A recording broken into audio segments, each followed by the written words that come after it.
Hello ಗೆಳೆಯರೆ, ಲಾ excellence IAS ಪ್ರಸ್ತುತಪಡಿಸುತ್ತಿರುವ November 17ರ ಕನ್ನಡದಲ್ಲಿ the Hindu ಸುದ್ದಿ ವಿಶ್ಲೇಷಣೆಗೆ ತಮಗೆಲ್ಲರಿಗೂ ಸ್ವಾಗತ.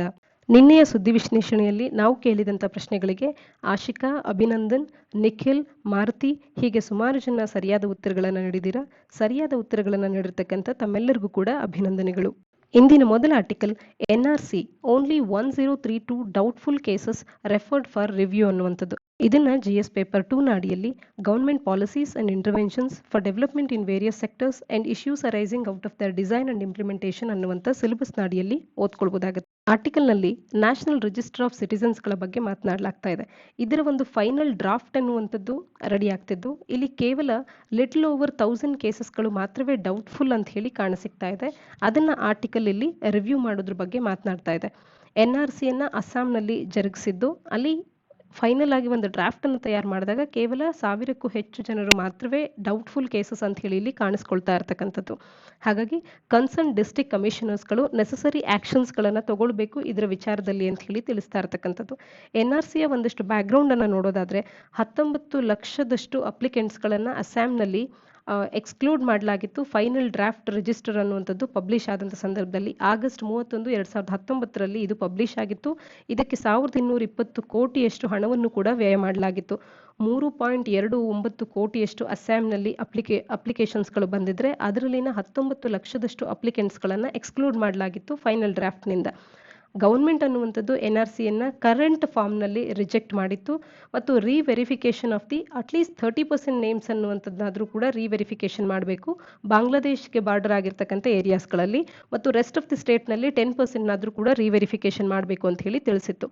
ಸುಪ್ರೀಂ ಕೋರ್ಟ್ ಅನ್ನುವಂಥದ್ದು NRCಯನ್ನ 1951ರ NRCಯನ್ನ ಅಪ್ಡೇಟ್ ಮಾಡುವಂಥ ಎಕ್ಸಸೈಸನ್ನು ಮಾನಿಟರ್ ಮಾಡ್ತಾ ಇದೆ ಅಸ್ಸಾಂನಲ್ಲಿ. ಅಬೌಟ್ 19.606 ಲ್ಯಾಕ್ಸ್ ಅಷ್ಟು 3.3 crore ಅಪ್ಲಿಕೆಂಟ್ಸ್ಗಳ ಪೈಕಿ ಇಷ್ಟು ಜನರನ್ನು ಎಕ್ಸ್ಕ್ಲೂಡ್ ಮಾಡಲಾಗಿತ್ತು ಅಪ್ಡೇಟೆಡ್ ಡ್ರಾಫ್ಟ್ನಲ್ಲಿ. ಆ ಅಪ್ಡೇಟೆಡ್ ಡ್ರಾಫ್ಟನ್ನು ಮತ್ತೊಮ್ಮೆ ರಿವ್ಯೂ ಮಾಡಿದಾಗ ಈಗ 1032ನಷ್ಟು ಕೇಸಸ್ಗಳು ಮಾತ್ರವೇ ಡೌಟ್ಫುಲ್ ಅಂತ ಹೇಳಿ ರಿವ್ಯೂಗೆ ರೆಫರ್ ಮಾಡಿರ್ತಕ್ಕಂಥದ್ದು. ಹಾಗಾದರೆ NRC ಅನ್ನುವಂಥದ್ದು ಏನು ಅನ್ನುವಂಥದ್ದನ್ನು ಮೊದಲಿಗೆ ನಾವು ತಿಳ್ಕೊಳ್ಳೋಣ. NRC ಅನ್ನುವಂಥದ್ದು ಒಂದು ಅಫಿಷಿಯಲ್ ರೆಕಾರ್ಡ್ ಆಗಿರುತ್ತೆ.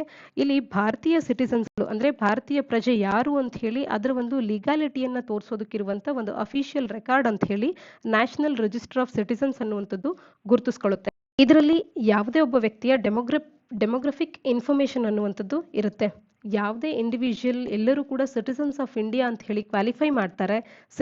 ಸಿಟಿಸನ್ಶಿಪ್ ಆಕ್ಟ್ 1955 ಈ ಆಕ್ಟ್ನ ಅಡಿಯಲ್ಲಿ ಭಾರತದ ಪ್ರಜೆ ಅಂತ ಹೇಳಿ ಕ್ವಾಲಿಫೈ ಮಾಡುವಂಥ ಎಲ್ಲ ವ್ಯಕ್ತಿಗಳ ಡೆಮೋಗ್ರಫಿಕ್ ಇನ್ಫಾರ್ಮೇಶನ್ ಅನ್ನ ನ್ಯಾಷನಲ್ ರಿಜಿಸ್ಟರ್ ಆಫ್ ಸಿಟಿಸನ್ಸ್ ಅನ್ನುವಂಥದ್ದು ಹೊಂದಿರುತ್ತೆ. ನ್ಯಾಷನಲ್ ರಿಜಿಸ್ಟರ್ ಆಫ್ ಸಿಟಿಸನ್ ಅನ್ನುವಂಥದ್ದು 1951ರಲ್ಲಿ ಮೊದಲ ಬಾರಿಗೆ ಸೆನ್ಸಸ್ ಆಫ್ ಇಂಡಿಯಾದವರು ಇದನ್ನ ಪ್ರಿಪೇರ್ ಮಾಡ್ತಾರೆ. ಇದುವರೆಗೂ ಕೂಡ ಹತ್ತಿರದವರೆಗೂ ಕೂಡ ಇದನ್ನ ಅಪ್ಡೇಟ್ ಮಾಡಿರಲಿಲ್ಲ. ಈಗ ಅಪ್ಡೇಟ್ ಮಾಡುವಂಥ ಕಾರ್ಯ ಅನ್ನುವಂಥದ್ದು ಜರುಗ್ತಾ ಇದೆ. ಈ ಅಪ್ಡೇಷನ್ ಸಂದರ್ಭದಲ್ಲಿ 2019ರಲ್ಲಿ ಬಂದಂಥ ಒಂದು ಅಪ್ಡೇಷನ್ನ ಒಂದು ಲಿಸ್ಟ್ ಏನಿತ್ತು ಫೈನಲ್ ಡ್ರಾಫ್ಟ್ ಅಂತ ಹೇಳಿ, ಅದರಲ್ಲಿ 3.29 ಕೋಟಿಯಷ್ಟು ಅಪ್ಲಿಕೆಂಟ್ಸ್ಗಳ ಪೈಕಿ 19 ಲಕ್ಷದಷ್ಟು ಮಂದಿಯನ್ನು ಹೊರಗಿಡಲಾಗಿತ್ತು. ಮತ್ತೊಮ್ಮೆ ಅದನ್ನು ರಿವ್ಯೂ ಮಾಡಿದಂಥ ಸಂದರ್ಭದಲ್ಲಿ ಈಗ 1032 ಡೌಟ್ಫುಲ್ ಕೇಸಸ್ ಅನ್ನುವಂಥದ್ದು ರೆಫರ್ ಆಗ್ತಾ ಇದೆ ಮತ್ತೊಂದು ರಿವ್ಯೂಗೆ ಅಂತ ಹೇಳಿ. ಅಸ್ಸಾಂನಲ್ಲಿನ NRC ಬಗ್ಗೆ ಮಾಹಿತಿನ ತಿಳ್ಕೊಳ್ಳೋದಾದ್ರೆ ಈ ರೀತಿಯ ಡೇಟಾ ಬೇಸಸ್ಗಳು ಕೇವಲ ಸ್ಟೇಟ್ ಆಫ್ ಅಸ್ಸಾಂನಲ್ಲಿ ಮಾತ್ರವೇ ಮೇಂಟೈನ್ ಆಗಿರ್ತಕ್ಕಂಥದ್ದು. NRCಯನ್ನ ಅಪ್ಡೇಟ್ ಮಾಡುವಂಥ ಒಂದು ಎಕ್ಸಸೈಸ್ ಅನ್ನುವಂಥದ್ದು ಅಸ್ಸಾಂ ಅಕಾರ್ಡ್ ಅನ್ನ ಕಲ್ಮಿನೇಷನ್ ಕೂಡ ಮಾಡಿದಂತಾಗಿದೆ. ಅಸ್ಸಾಂ ಅಕಾರ್ಡ್ ಅನ್ನುವಂಥದ್ದು ಯಾರ ನಡುವೆ ಸಹಿ ಹಾಕಲಾಯಿತು ಅನ್ನುವಂಥದ್ದನ್ನ ತಪ್ಪದೆ ಕಮೆಂಟ್ ಸೆಕ್ಷನ್ ಅಲ್ಲಿ ಕಮೆಂಟ್ ಮಾಡಿ ತಿಳಿಸಿ. ಹಾಗಾದ್ರೆ ಈ NRCಯನ್ನ ಅಪ್ಡೇಟ್ ಮಾಡುವಂಥ ಅವಶ್ಯಕತೆ ಏನಿತ್ತು? 1955ರಲ್ಲಿ ಸೆನ್ಸಸ್ ಆಫ್ ಇಂಡಿಯಾ ಇದನ್ನ ತಯಾರು ಮಾಡುತ್ತೆ. ನಂತರದಲ್ಲಿ ಇದನ್ನ ಅಪ್ಡೇಟ್ ಮಾಡುವಂಥ ಅವಶ್ಯಕತೆ ಹತ್ತಿರದವರೆಗೂ ಕೂಡ ಬಂದಿರಲಿಲ್ಲ. ಈಗ ಯಾಕೆ ಇದನ್ನ ಅಪ್ಡೇಟ್ ಮಾಡಲಾಯಿತು ಅಂದ್ರೆ 2013ರಲ್ಲಿ ದೇಶದ ಸರ್ವೋಚ್ಚ ನ್ಯಾಯಾಲಯವು 2003ರ ಸಿಟಿಸನ್ಶಿಪ್ ರೂಲ್ಸ್ನ ಆಧಾರದ ಮೇಲೆ ಹಾಗೆ 1955ರ ಸಿಟಿಸನ್ಶಿಪ್ ಆಕ್ಟ್ನ ಆಧಾರದ ಮೇಲೆ ಈ NRCಯನ್ನ ಅಸ್ಸಾಮಿನ ಎಲ್ಲ ಭಾಗಗಳಲ್ಲಿ ಮತ್ತೆ ಅಪ್ಡೇಟ್ ಮಾಡಿ ಅಂತ ಹೇಳಿ ಸುಪ್ರೀಂ ಕೋರ್ಟ್ ತಿಳಿಸುತ್ತೆ. ಈ ಪ್ರೋಸೆಸ್ ಅನ್ನುವಂಥದ್ದು 2015ರಲ್ಲಿ ಅಫಿಷಿಯಲಿ ಪ್ರಾರಂಭ ಆಗುತ್ತೆ. ಸದ್ಯಕ್ಕಿರುವಂಥ ಇಶ್ಯೂಸ್ಗಳೇನು ಅಂತ ಅಂದರೆ ಲ್ಯಾಕ್ಸ್ ಆಫ್ ಪೀಪಲ್, ಲಕ್ಷಾಂತರ ಮಂದಿ ಈ ಒಂದು ಕಂಪ್ಲೀಟ್ ಡ್ರಾಫ್ಟ್ ಆಫ್ ಅಸ್ಸಾಮಿನ ನ್ಯಾಷನಲ್ ರಿಜಿಸ್ಟರ್ ಆಫ್ ಸಿಟಿಸನ್ಸ್ ಅನ್ನುವಂಥದ್ದೇನು 2018ರಲ್ಲಿ ಪಬ್ಲಿಷ್ ಆಯಿತು, ಅದರಿಂದ ಲಕ್ಷಾಂತರ ಮಂದಿ ಹೊರಗುಳಿದಂಥದ್ದು.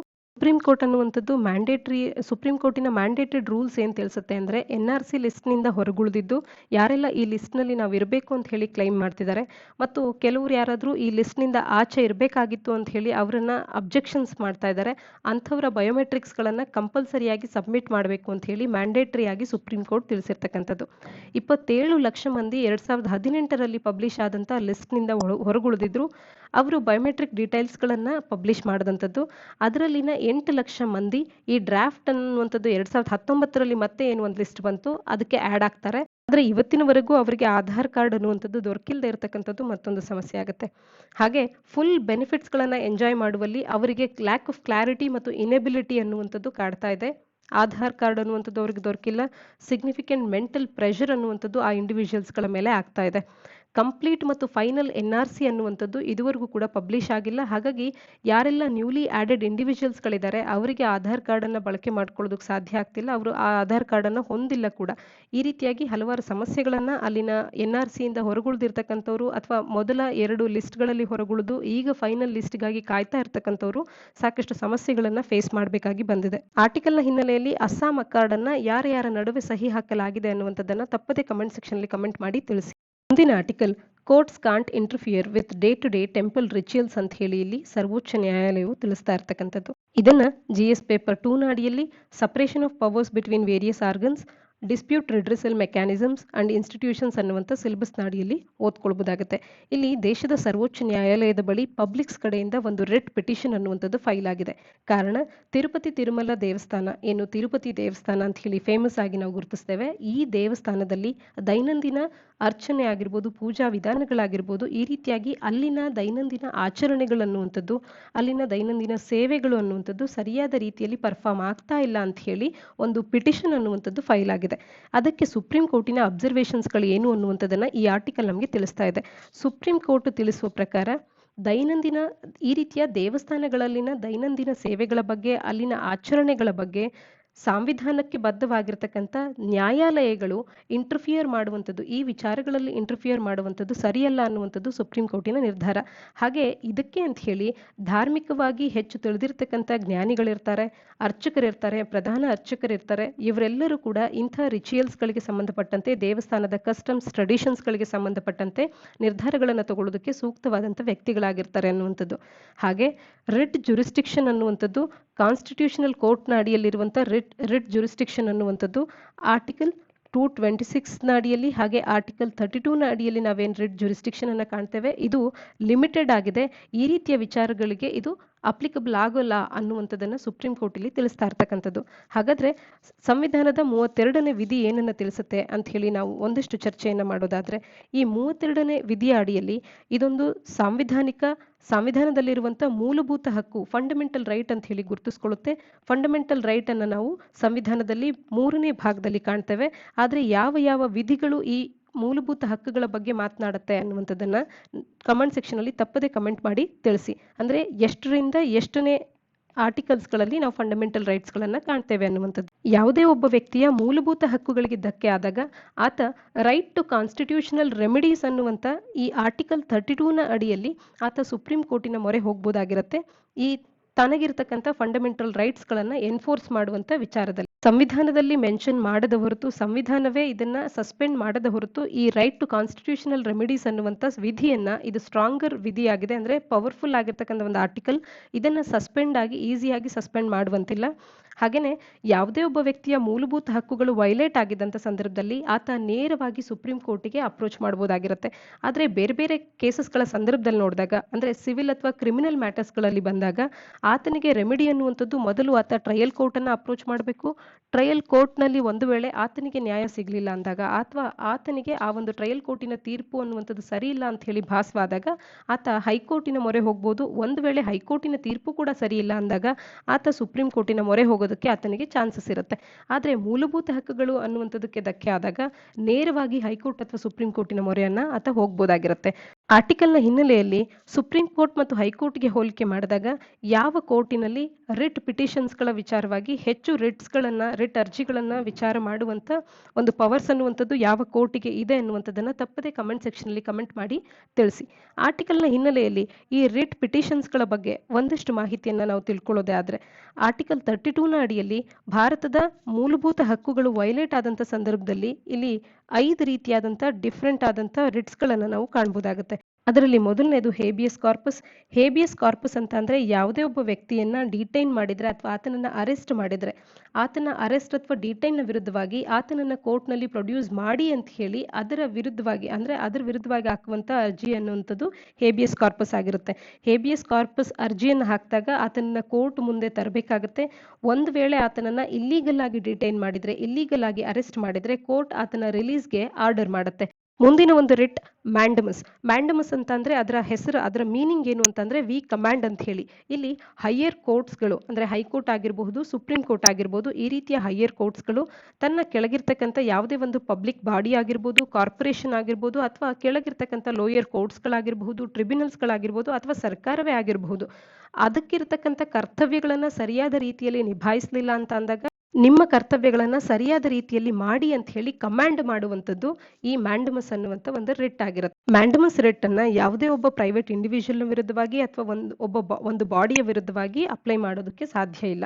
ಸರ್ಶಿಯೋರರಿ ಅಂತ ಅಂದ್ರೆ ಹೈಯರ್ ಕೋರ್ಟ್ಸ್ಗಳು ಲೋಯರ್ ಕೋರ್ಟ್ಸ್ಗಳಿಗೆ ಅಥವಾ ಟ್ರಿಬ್ಯುನಲ್ಸ್ಗಳಿಗೆ ಅವರ ಬಳಿ ಇರುವಂಥ ಕೇಸಸ್ಗಳನ್ನು ಹೈಯರ್ ಕೋರ್ಟ್ಸ್ಗಳಿಗೆ ಟ್ರಾನ್ಸ್ಫರ್ ಮಾಡೋದಕ್ಕೆ ಅಥವಾ ಕಂಪ್ಲೀಟ್ ಆಗಿ ಆ ಕೇಸಸ್ಗಳನ್ನೇ ಸ್ಕ್ವಾಶ್ ಮಾಡೋದಕ್ಕೆ ಆರ್ಡರ್ ಮಾಡುವಂಥದ್ದು.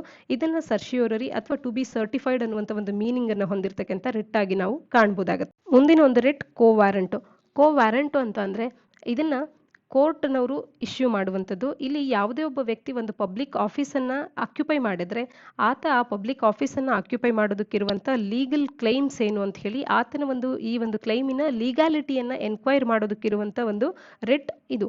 ಬೈ ವಾಟ್ ಅಥಾರಿಟಿ ಅಂತ ಹೇಳಿ ಕ್ವೆಶನ್ ಮಾಡುತ್ತೆ ಈ ಕೋ ವ್ಯಾರಂಟು ಅನ್ನುವಂಥದ್ದು. ಇದನ್ನು ಸಬ್ಸ್ಟ್ಯಾಂಟಿವ್ ಪಬ್ಲಿಕ್ ಆಫೀಸ್ನ ವಿಚಾರದಲ್ಲಿ ಮಾತ್ರ ಇದನ್ನು ಯೂಸ್ ಮಾಡೋದಕ್ಕೆ ಸಾಧ್ಯ ಆಗುತ್ತೆ. ಇದನ್ನು ಮಿನಿಸ್ಟ್ರಿಯಲ್ ಆಫೀಸ್ ಅಥವಾ ಪ್ರೈವೇಟ್ ಆಫೀಸ್ನ ವಿಚಾರದಲ್ಲಿ ಇಶ್ಯೂ ಮಾಡೋದಕ್ಕೆ ಸಾಧ್ಯ ಇಲ್ಲ. ಪ್ರಾಹಿಬಿಷನ್ ಅಂತ ಅಂದರೆ ಹೈಯರ್ ಕೋರ್ಟ್ಸ್ಗಳು ಲೋಯರ್ ಕೋರ್ಟ್ಸ್ಗಳಿಗೆ ಇಶ್ಯೂ ಮಾಡುವಂಥ ಒಂದು ರಿಟ್ ಆಗಿರುತ್ತೆ. ಇದರ ಅಡಿಯಲ್ಲಿ ಲೋಯರ್ ಕೋರ್ಟ್ಸ್ಗಳು ಅವರ ಜೂರಿಸ್ಡಿಕ್ಷನ್ಗೆ ಬಿಯಾಂಡ್ ಆಗಿ ಕಾರ್ಯ ಮಾಡ್ತಿದ್ರೆ ಆ ಒಂದು ಕಾರ್ಯವನ್ನು ನಿಲ್ಲಿಸಿ ಅಂತ ಹೇಳಿ ಅಥವಾ ಅದನ್ನು ರಿಸ್ಟ್ರೈನ್ ಮಾಡುವಂಥದ್ದು ಈ ಒಂದು ರಿಟ್ ಆಗಿರುತ್ತೆ. ರಿಟ್ಟನ್ನು ಕೇವಲ ಕ್ವಾಸಿ ಜುಡಿಷಿಯಲ್ ಅಥವಾ ಜುಡಿಷಿಯಲ್ ಅಥಾರಿಟೀಸ್ಗಳ ವಿರುದ್ಧವಾಗಿ ಮಾತ್ರವೇ ಬಳಕೆ ಮಾಡ್ಕೊಳ್ಳೋದಕ್ಕೆ ಸಾಧ್ಯ. ಆರ್ಟಿಕಲ್ನ ಹಿನ್ನೆಲೆಯಲ್ಲಿ ಹೆಚ್ಚು ರಿಟ್ ಜುರಿಸ್ಡಿಕ್ಷನ್ಸ್ಗಳನ್ನು ಹೈಕೋರ್ಟ್ ಹೊಂದಿರುತ್ತಾ ಅಥವಾ ಸುಪ್ರೀಂ ಕೋರ್ಟ್ ಹೊಂದಿರುತ್ತಾ ಅನ್ನುವಂಥದ್ದನ್ನು ತಿಳಿಸ್ಕೊಡ್ಬೇಕು. ಹಾಗೆ ಫಂಡಮೆಂಟಲ್ ರೈಟ್ಸ್ಗಳನ್ನು ಯಾವ ಆರ್ಟಿಕಲ್ಸ್ಗಳ ಅಡಿಯಲ್ಲಿ ಕಾಣ್ತೇವೆ ಅನ್ನುವಂಥ ಈ 2 ಪ್ರಶ್ನೆಗಳಿಗೆ ಉತ್ತರಗಳನ್ನು ತಿಳಿಸಿ.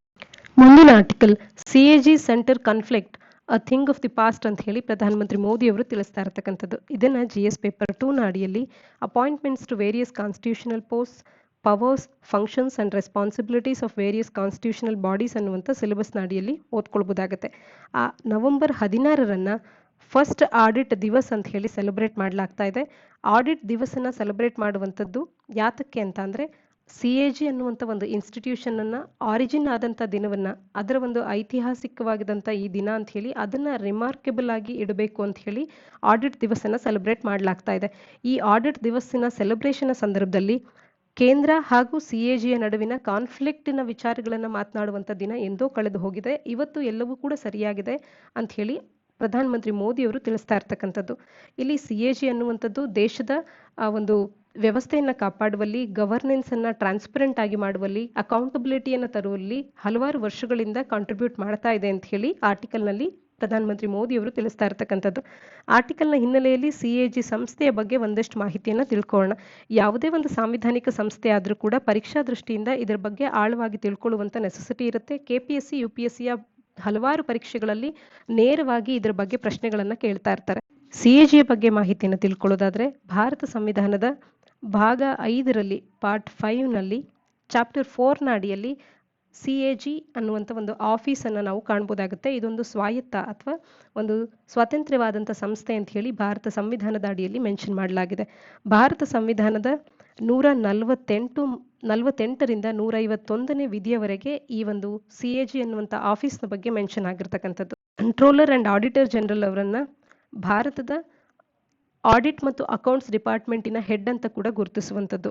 ಇವರನ್ನ ಭಾರತದ ಪಬ್ಲಿಕ್ ಪರ್ಸ್ ಏನಿದೆ ಇದರ ಗಾರ್ಡಿಯನ್ ಅಂತ ಕೂಡ ಕರೀತಾರೆ. ಇವರು ಎಂಟೈರ್ ಫೈನಾನ್ಷಿಯಲ್ ಸಿಸ್ಟಮ್ ಅನ್ನ ಕಂಟ್ರೋಲ್ ಮಾಡುವಂತ ಒಂದು ಪವರ್ ಅನ್ನ ಹೊಂದಿರ್ತಾರೆ, ಬೋತ್ ದ ಲೆವೆಲ್ಸ್ಗಳಲ್ಲಿ, ಸೆಂಟರ್ ಮತ್ತು ಸ್ಟೇಟ್ ಲೆವೆಲ್ಸ್ಗಳಲ್ಲಿ. ಇವರ ಡ್ಯೂಟಿ ಏನು ಅಂತಂದ್ರೆ ಸಂವಿಧಾನವನ್ನ ಎತ್ತಿ ಹಿಡಿಯುವಂಥದ್ದು ಮತ್ತು ಲಾಸ್ ಆಫ್ ದಿ ಪಾರ್ಲಿಮೆಂಟ್ ಅನ್ನ ಫಿನಾನ್ಷಿಯಲ್ ಅಡ್ಮಿನಿಸ್ಟ್ರೇಷನ್ ವಿಚಾರದಲ್ಲಿ ಎತ್ತಿ ಹಿಡಿಯುವಂಥದ್ದು. ಈ ರೀತಿಯ ಕಾರ್ಯಗಳನ್ನ CAG ಅವರು ಮಾಡ್ತಾರೆ. ಇವರ ಅಪಾಯಿಂಟ್ಮೆಂಟ್ ಮತ್ತು ಟರ್ಮ್ ಯಾವ ರೀತಿ ಇದೆ ಅಂತ ಅಂದ್ರೆ CAG ಅವರನ್ನ ಪ್ರೆಸಿಡೆಂಟ್ ಆಫ್ ಇಂಡಿಯಾದವರು ಅಪಾಯಿಂಟ್ ಮಾಡ್ತಾರೆ.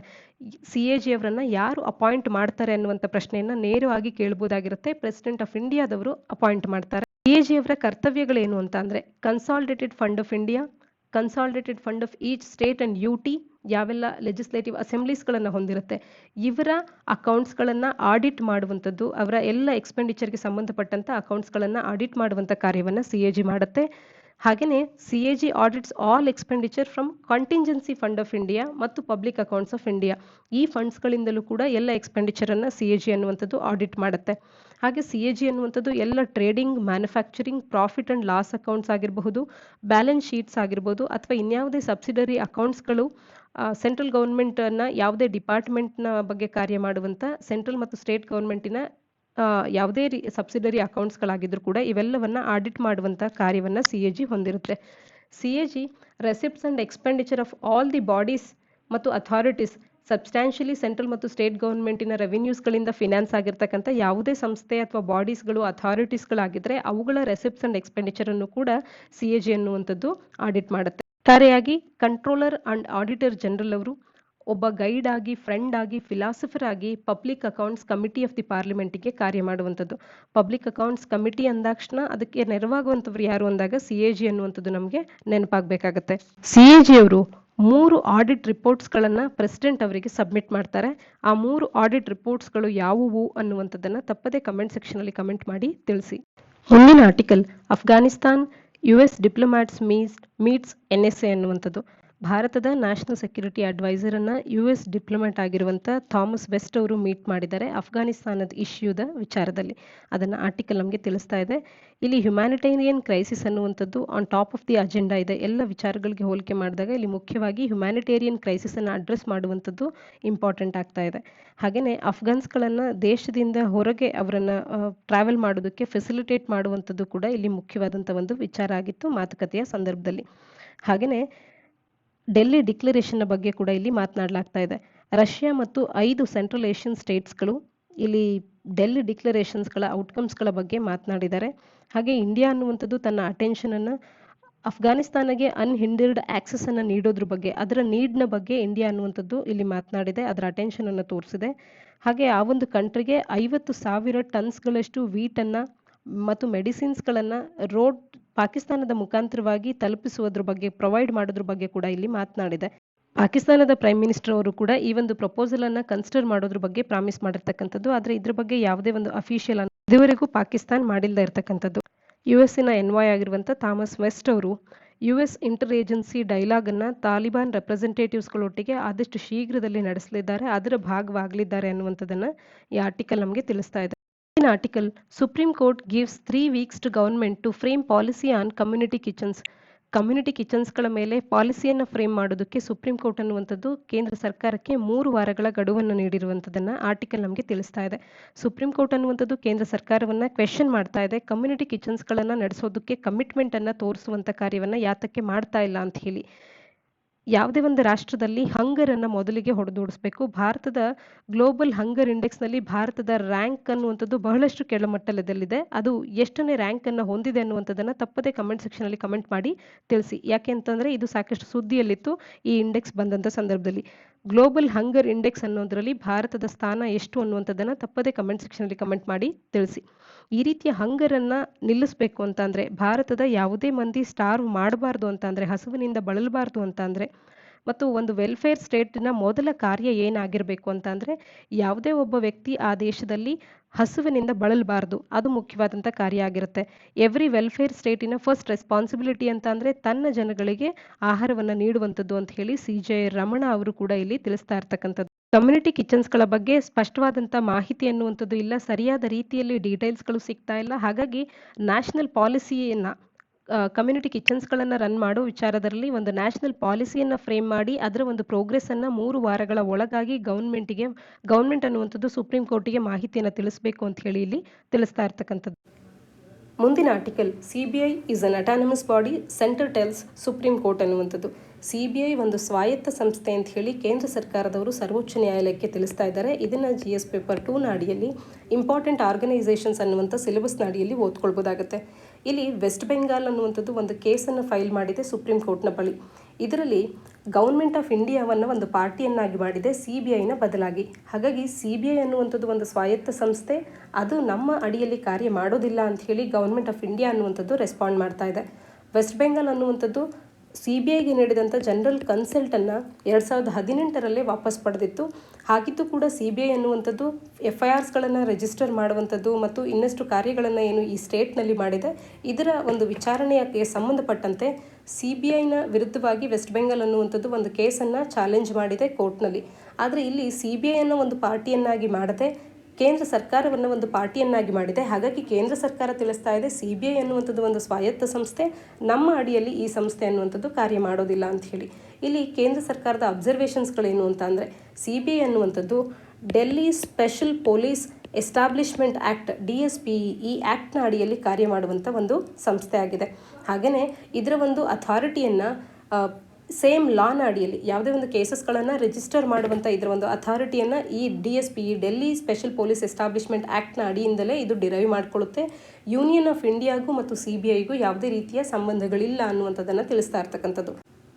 CBIಗೆ ಕೆಲವಷ್ಟು ಚಾಲೆಂಜಸ್ಗಳು ಅಸೋಸಿಯೇಟ್ ಆಗಿದೆ. ಅವು ಯಾವುವು ಅಂತ ಅಂದರೆ, ಈ ಏಜೆನ್ಸಿ ಅನ್ನುವಂಥದ್ದು ಹೋಮ್ ಮಿನಿಸ್ಟ್ರಿಯ ಮೇಲೆ ಡಿಪೆಂಡ್ ಆಗಿದೆ, ಸ್ಟಾಫಿಂಗ್ನ ವಿಚಾರದಲ್ಲಾಗಿರಬಹುದು. ಸಿನ್ಸ್ ಮೆನಿ ಆಫ್ ದಿ ಇನ್ವೆಸ್ಟರ್ಸ್ಗಳು ಇಂಡಿಯನ್ ಪೊಲೀಸ್ ಸರ್ವಿಸ್ನಿಂದ ಬರೋದ್ರಿಂದಾಗಿ ಸ್ಟಾಫಿಂಗ್ನ ವಿಚಾರದಲ್ಲಿ ಹೋಮ್ ಮಿನಿಸ್ಟ್ರಿಯ ಮೇಲೆ ಡಿಪೆಂಡೆನ್ಸಿಯನ್ನು ಹೊಂದಿದೆ. ಹಾಗೆ ಈ ಏಜೆನ್ಸಿ ಅನ್ನುವಂಥದ್ದು ಲಾ ಮಿನಿಸ್ಟ್ರಿ ಮೇಲೂ ಕೂಡ ಡಿಪೆಂಡೆನ್ಸಿಯನ್ನು ಹೊಂದಿದೆ. ಲಾಯರ್ಸ್ಗಳ ವಿಚಾರದಲ್ಲಿ ಲಾ ಮಿನಿಸ್ಟ್ರಿಯ ಮೇಲೆ ಡಿಪೆಂಡೆನ್ಸಿಯನ್ನು ಹೊಂದಿದೆ. ಹಾಗಾಗಿ ಇದಕ್ಕೆ ಫಂಕ್ಷನಲ್ ಅಟಾನಮಿ ಅನ್ನುವಂಥದ್ದನ್ನು ಇದು ಕಳ್ಕೊಳ್ತಾ ಇದೆ ಕೆಲವು ಎಕ್ಸ್ಟೆಂಟ್ನವರೆಗೆ. CBI ಅನ್ನುವಂಥದ್ದು IPS ಆಫೀಸರ್ಸ್ಗಳ ಡೆಪ್ಯುಟೇಷನ್ನ ಮೇಲೆ ರನ್ ಆಗುವಂಥ ಸಂಸ್ಥೆ. ಹಾಗಾಗಿ ಗೌರ್ಮೆಂಟಿನ ಎಬಿಲಿಟಿ ಏನಿದೆ ಸೀನಿಯರ್ ಆಫೀಸರ್ಸ್ಗಳನ್ನು ಮ್ಯಾನಿಪುಲೇಟ್ ಮಾಡೋದಕ್ಕೆ ಇದಕ್ಕೆ ಇದು ಸಸೆಪ್ಟಿಬಲ್ ಆಗಿದೆ CBI ಅನ್ನುವಂಥದ್ದು. ಒಂದು ವೇಳೆ CBIನಲ್ಲಿ ಗೌರ್ಮೆಂಟಿಗೆ ವಿರುದ್ಧವಾಗಿ ವ್ಯತಿರಿಕ್ತವಾದಂಥ ರೀತಿಯಲ್ಲಿ ಇದು ಕಾರ್ಯ ಮಾಡ್ತು ಅಂದಾಗ ಅವರನ್ನು ಬೇರೆ ಬೇರೆ ಕಡೆಗೆ ಡೆಪ್ಯೂಟ್ ಮಾಡ್ಬೋದಾಗಿರುತ್ತೆ. ಈ ಹಿನ್ನೆಲೆಯಲ್ಲಿ ಫ್ಯೂಚರ್ ಪೋಸ್ಟಿಂಗ್ಸ್ಗಳನ್ನು ಗಮನದಲ್ಲಿಟ್ಕೊಂಡು ಅವರು ಕಾರ್ಯ ಮಾಡಬೇಕಾದಂಥ ಪರಿಸ್ಥಿತಿ ಬರುತ್ತೆ. ಹಾಗಾಗಿ ದೇ ಆರ್ ಸಸೆಪ್ಟಿಬಲ್ ಅಂತ ಹೇಳಿ ಇಲ್ಲಿ ತಿಳಿಸ್ತಾ ಇರ್ತಕ್ಕಂಥದ್ದು. ಹಾಗೆ CBI ಅನ್ನುವಂಥದ್ದು CRPC code of criminal procedure ಇದರ ಅಡಿಯಲ್ಲಿ ಪ್ರಿಸ್ಕ್ರೈಬ್ ಆಗಿರುವಂಥ ಪ್ರೊಸೀಜರ್ಸ್ಗಳನ್ನು ಫಾಲೋ ಮಾಡಿ ಕಾರ್ಯ ಮಾಡ್ತಾ ಇದೆ. ಹಾಗಾಗಿ CBI ಅನ್ನುವಂಥದ್ದು ಒಂದು ಪೊಲೀಸ್ ಏಜೆನ್ಸಿಯ ರೂಪದಲ್ಲಿ ಕಾರ್ಯ ಮಾಡ್ತಿದೆ. ಆದರೆ ಪೊಲೀಸ್ ಅನ್ನುವಂಥದ್ದು ಸ್ಟೇಟ್ ಸಬ್ಜೆಕ್ಟ್ ಆಗಿದೆ ನಮ್ಮ ಸಂವಿಧಾನದ ಅಡಿಯಲ್ಲಿ. ಹಾಗಾಗಿ CBI ಅನ್ನುವಂಥದ್ದು ಸ್ಟೇಟ್ ಗೌರ್ಮೆಂಟಿನ ಕನ್ಸೆಂಟನ್ನು ಪಡ್ಕೊಳ್ಬೇಕಾಗತ್ತೆ ಯಾವುದೇ ಒಂದು ಕಾರ್ಯವನ್ನು ಆ ಒಂದು ಸ್ಟೇಟ್ನಲ್ಲಿ ಪ್ರೆಸೆನ್ಸ್ ಇಟ್ಕೊಂಡು ಮಾಡಬೇಕು ಅಂದಾಗ. ಹಾಗಾಗಿ ಒಂದು ಕಂಬರ್ಸಮ್ ಪ್ರೊಸೀಜರ್ ಅನ್ನುವಂಥದ್ದು ಕೆಲವೊಂದು ರೆಡಿಕ್ಯುಲಸ್ ಸಿಚುಯೇಷನ್ಸ್ಗಳಿಗೆ ಇದು ಎಡೆ ಮಾಡಿಕೊಡ್ತಾ ಇದೆ. ಇದು ಕೂಡ CBIಗಿರ್ತಕ್ಕಂಥ ಒಂದು ಮುಖ್ಯವಾದಂಥ ಚಾಲೆಂಜ್ ಆಗಿದೆ. ಇದೇ ಇಲ್ಲ ಆಗ್ತಿರ್ತಕ್ಕಂಥ ಒಂದು ಸಮಸ್ಯೆ. 2018ರಲ್ಲೇ ವೆಸ್ಟ್ ಬೆಂಗಾಲ್ ಅನ್ನುವಂಥದ್ದು ತನ್ನ ಕನ್ಸೆಂಟನ್ನು ವಾಪಸ್ ಪಡೆದಿದೆ CBIನ ವಿಚಾರಣೆಗಳಿಗೆ ಸಂಬಂಧಪಟ್ಟಂತೆ. ಹಾಗಾಗಿ ಇಲ್ಲಿ ಸಮಸ್ಯೆ ಅನ್ನುವಂಥದ್ದು ಉದ್ಭವ ಆಗಿದೆ. ಸುಪ್ರೀಂ ಕೋರ್ಟ್ ಓವರ್ CBIನ ಅಟಾನಮಿಗೆ ಸಂಬಂಧಪಟ್ಟಂತೆ ಏನೆಲ್ಲ ಹೇಳಿದೆ ಅಂತ ಅಂದರೆ, 1997ರಲ್ಲಿ Vineet Narain versus union of ಇಂಡಿಯಾದ ಕೇಸ್ನಲ್ಲಿ ಸೆವೆರಲ್ ಸ್ಟೆಪ್ಸ್ಗಳನ್ನು CBIನ ಅಟಾನಮಿಯನ್ನು ಸೆಕ್ಯೂರ್ ಮಾಡೋದಕ್ಕೆ ಅಂತ ಹೇಳಿ ಸುಪ್ರೀಂ ಕೋರ್ಟು ಈ ಒಂದು ಲ್ಯಾಂಡ್ಮಾರ್ಕ್ ಜಡ್ಜ್ಮೆಂಟ್ನಲ್ಲಿ ತಿಳಿಸಿರ್ತಕ್ಕಂಥದ್ದು.